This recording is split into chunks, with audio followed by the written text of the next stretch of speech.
नमस्कार, आप देख रहे हैं संसद वाणी न्यूज।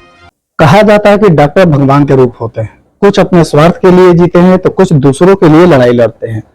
महामना की बगिया, महामना का स्थापना 1900 शताब्दी में, तो 1916 में जब महामना ने की थी, तो लाखों छात्रों की भविष्य और गरीबों को मुफ्त इलाज कराने के लिए उन्होंने इसकी स्थापना की थी। लेकिन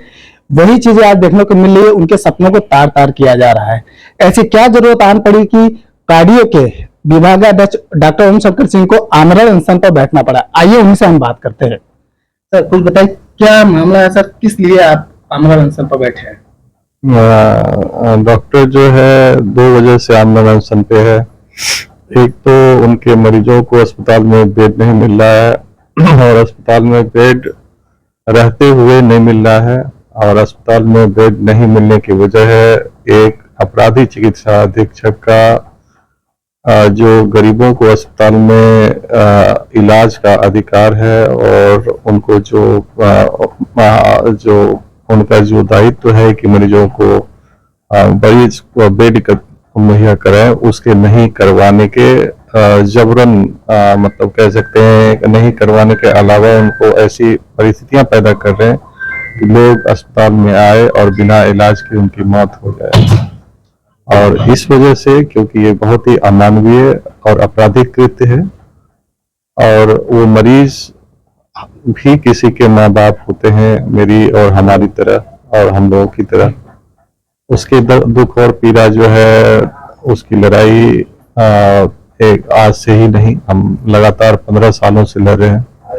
इस देश में स्वास्थ्य के मौलिक अधिकार की लड़ाई लगातार हम लोग लड़ते रहे हैं, और वही स्वास्थ्य के मौलिक अधिकार जो है आज हृदय रोगियों को प्रधानमंत्री जी के संसदीय क्षेत्र में नहीं मिल रहा है। वो भी तब जब प्रधानमंत्री जी अभी हाल में आप देखे कि नामांकन करने आए थे, और उनको सब उनके संज्ञान में था कि हम लोग जो है गरीब लोगों को, लाचार बीमार लोगों को वहां स्थित अस्पताल में बिस्तर नहीं मिल रहा है, और बिस्तर नहीं होने की वजह से नहीं, बिस्तर को जबरन चिकित्सा अधीक्षक जो है, जिनका कार्यकाल भी 3 साल का पूरा हो चुका है, जो एक अपराधी है, जो अपने सर्वोच्च अधिकारी संस्थान के जो निदेशक होते हैं उनके आदेशों का अनुपालन नहीं करते हैं, और वो दूसरे किसी विभाग को, हृदय विभाग का बेड दे देते हैं जिनका उनके पास अधिकार ही नहीं है। और इन सब में उनको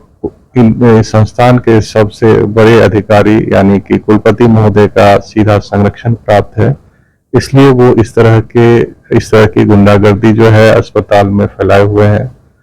लोगों की जाने जा रही है और मुझसे देखा नहीं जा रहा था, तो लगातार 2 सालों से लिखने पढ़ने के बाद मेरे पास कोई विकल्प नहीं बचा। 10 दिन पहले हमने इसकी अधिसूचना दे दी थी, सारे जो भी संबंधित अधिकारीगण हैं और जिला प्रशासन को भी दे दी थी। उसके बाद भी कोई कार्रवाई नहीं हुई, तो मजबूर होकर 11 तारीख के 11 बजे से आमरण अनशन शुरू करना पड़ा, और आज आमरण अनशन का 5वां दिन है। और अनवरत हम अपने मरीजों की सेवा करते हुए अपने जो मेरा आधिकारिक ड्यूटी है, वो उस ड्यूटी के अलावा 24 घंटे ड्यूटी करते हुए आमरण अनशन कर इस यहाँ के कुलपति महोदय को जगाना चाहते हैं, जो गहरी निद्रा में सोए हुए हैं, जो एक भ्रष्टाचार के समर्थक हैं, जो विश्वविद्यालय को बर्बाद करने के लिए लगता है आए हैं कसम खाकर, जो इस बनारस हिंदू यूनिवर्सिटी के किसी संविधान को नहीं मानते हैं, जो विश्वविद्यालय में को चलाने के लिए जो एग्जीक्यूटिव काउंसिल के गठन के बगैर गैर कानूनी तरीके से पिछले 2 साल से ज्यादा समय से इस संस्थान को चला रहे हैं, जिन्होंने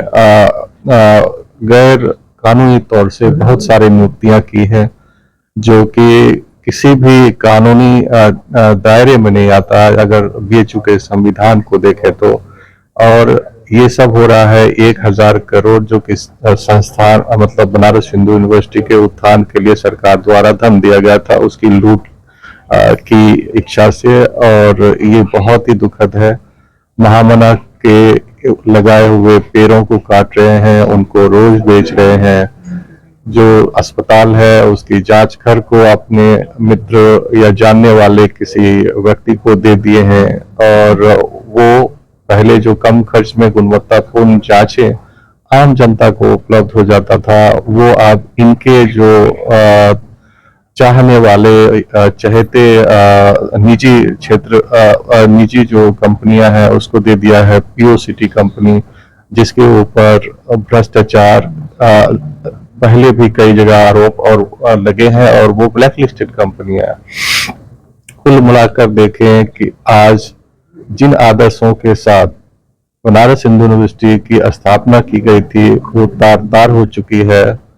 जहां महामना का नारा था, जो दूसरे कुलपति थे इस बनारस हिंदू यूनिवर्सिटी के, ना त्वम काम्य राज्यम न स्वर न पुनर्भवम,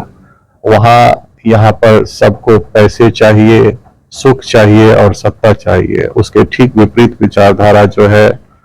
आज उठ खड़ी हुई है। मैं बनारस हिंदू यूनिवर्सिटी के जितने भी मानस पुत्र हैं, जिन्होंने भी इससे शिक्षा ली है, इनसे कोई भी इनका संबंध है, और काशी तथा आसपास के लोगों और संपूर्ण देशवासियों से ये निवेदन करता हूं कि वो बनारस हिंदू यूनिवर्सिटी को बर्बाद होने से बचाएं और अपने इस संस्थान को की गरिमा को स्थापित करें, ताकि आपके बच्चों का भविष्य जो है सुनिश्चित हो, सुनहरा हो, और आपके बच्चे जो इस विश्वविद्यालय में पढ़कर जाए वो इस देश के निर्माण में अपनी भूमिका पहले की तरह निभा पाए। जैसा कि आप यहाँ पर देखे, पढ़ने वाले एक से एक शिक्षाविद, वैज्ञानिक और यहाँ तक कि राष्ट्रपति तक पैदा हुए, राजनेता पैदा हुए।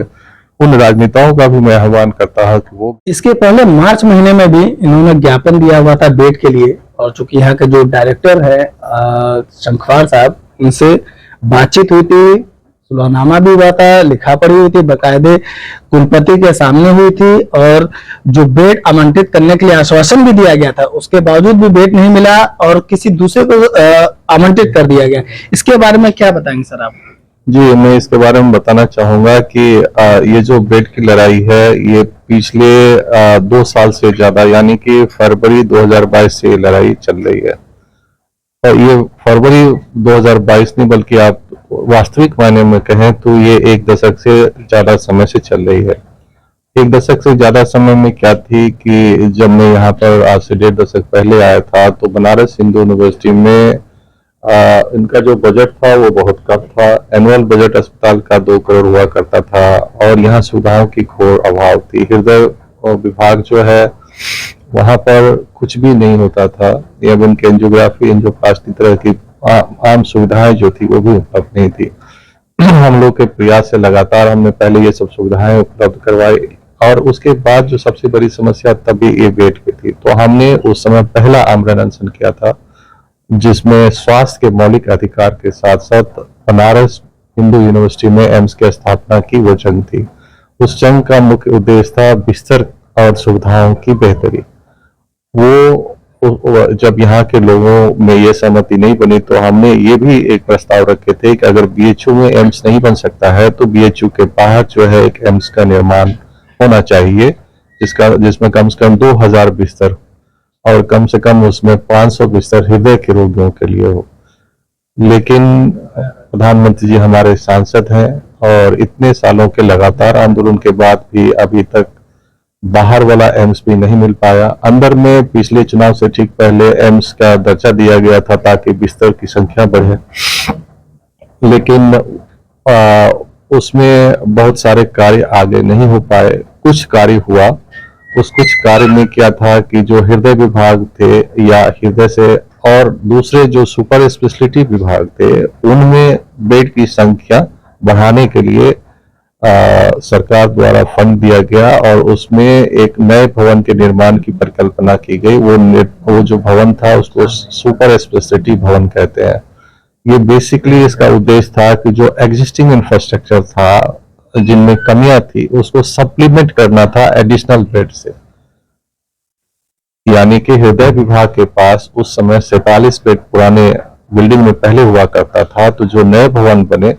तो इस के आवंटन में 41 बेड और हृदय विभाग को दिए गए। इस तरह से हृदय विभाग दो अलग अलग विंग्स यानी कि एसएस हॉस्पिटल और नई बिल्डिंग यानी सुपर स्पेशलिटी भवन में अलग अलग चलने का हुआ था, जिससे कि दोनों जगह, एक जगह 47 बेड, एक जगह 41 बेड हो और कुल मिलाकर लगभग 88 बेड्स हो जाए, तो मरीज की सुविधाएं लगभग दोगुनी हो जाए। लेकिन जब ये अपराधी चिकित्सा अधीक्षक जिनको ब्लड डॉक्टर के गुप्ता जिनको कि ब्लड बैंक में भ्रष्टाचार की वजह से ब्लड बैंक के इंचार्ज और चिकित्सा अधीक्षक से 2016 में हटाया गया था, वो अपने अतिक्रम और हेरफेर से पुनः चिकित्सा अधीक्षक बन गए थे और उन्होंने यहाँ पर हृदय विभाग को मिलने वाले जो 41 बेड थे उस पर लगातार पिछले 2 साल से ज्यादा समय से ताला लगा कर रखा। और इसके लिए जब मैंने कई बार आवाज उठी तो एक कमेटी बैठी, कमेटी ने अगस्त महीने में अपनी जांच शुरू की और अपना रिपोर्ट जो है अक्टूबर महीने में पेश की। उस अक्टूबर में रिपोर्ट में ये कहा गया कि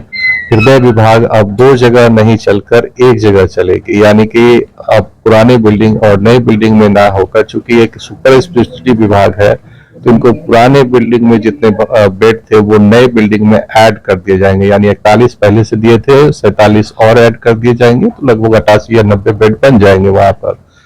और उसके साथ साथ 5वां तल्ला का आधा, ये 4था तल्ला पर नई बिल्डिंग में देने का हुआ था कि बेड उस बिस्तर पर दिए जाएंगे और जो ऑपरेशन थिएटर वगैरह है और एक एडमिनिस्ट्रेटिव ब्लॉक जो पुरानी बिल्डिंग में थे या ओपीडी जो पुरानी थी वो सब भी वहां शिफ्ट करेगा और एकेडमिक ब्लॉक वहां पर 5वें तल्ले पर ऑपरेशन थिएटर बनेगा। कमेटी का रिकमेंडेशन अक्टूबर में आने के बाद भी लगातार 5 महीने बीत गए, लेकिन चिकित्सा अधीक्षक इस पर पुनः हृदय विभाग को जो उनको देना था वो नहीं दिए उन्होंने। हमने कई पत्र इस बीच में लिखे कुलपति, डायरेक्टर और चिकित्सा अधीक्षक को कि आप जो समिति का रिकमेंडेशन है उसको लागू करें। जब मार्च के पहले हफ्ते तक ये नहीं हुआ तो हमने उस समय मजबूर होकर फिर से आमरण अनशन की चेतावनी दी थी, जिसके बाद जैसा आपने कहा था कि जो हमारे डायरेक्टर साहब, निदेशक महोदय हैं, उनके साथ डीन साहब के साथ हमारी 4-5 राउंड की वार्ता हुई और उसके बाद ये निष्कर्ष निकला कि जो समिति ने रिकमेंडेशन दिया था कि हृदय विभाग अब 1 जगह चलेगा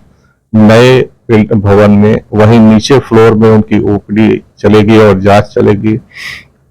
4था तल्ला संपूर्ण जो होगा उस पर हृदय विभाग के मरीज भर्ती होंगे, सीसीयू और जनरल वार्ड, और जो 5वां तल्ला होगा उसका आधे बिल्डिंग में एडमिनिस्ट्रेटिव ब्लॉक और ऑपरेशन थिएटर होंगे। इन आदेश को 8 तारीख को दिया गया था 9 तारीख के डेट से इंप्लीमेंट करने के लिए, क्योंकि 8 तारीख छुट्टी का दिन था जिसको चिकित्सा अधीक्षक महोदय को फॉलो करना था। बेड डिस्ट्रीब्यूशन का अधिकार किसको है ये भी एक बात समझ लेना पड़ेगा। बनारस हिंदू यूनिवर्सिटी के कानून के हिसाब से जो बेड डिस्ट्रीब्यूशन का अधिकार है वो सिर्फ चिकित्सा विज्ञान संस्थान के निदेशक महोदय के पास यानी डायरेक्टर साहब के पास है। वही हॉस्पिटल एडमिनिस्ट्रेशन कमेटी जो हॉस्पिटल लेवल पर पॉलिसी के लिए जिम्मेदार होती है। जो लोग भी इस खबर को देख रहे हैं हमारे चैनल को, हमारी इस खबर को लाइक करें, शेयर करें, क्योंकि ये लड़ाई इकलौता किसी व्यक्ति की नहीं है, ये लड़ाई हम सभी लोगों की है, हम सभी जनता की। क्या पता कल हमें जरूरत पड़ जाए, क्या पता कल आपको जरूरत पड़ जाए, इसलिए इस चैनल को और इस खबर को खूब से खूब शेयर करें। कैमरा मैन सुशील चौधरी के साथ मैं प्रहलाद पांडे, संसद वाणी, वाराणसी।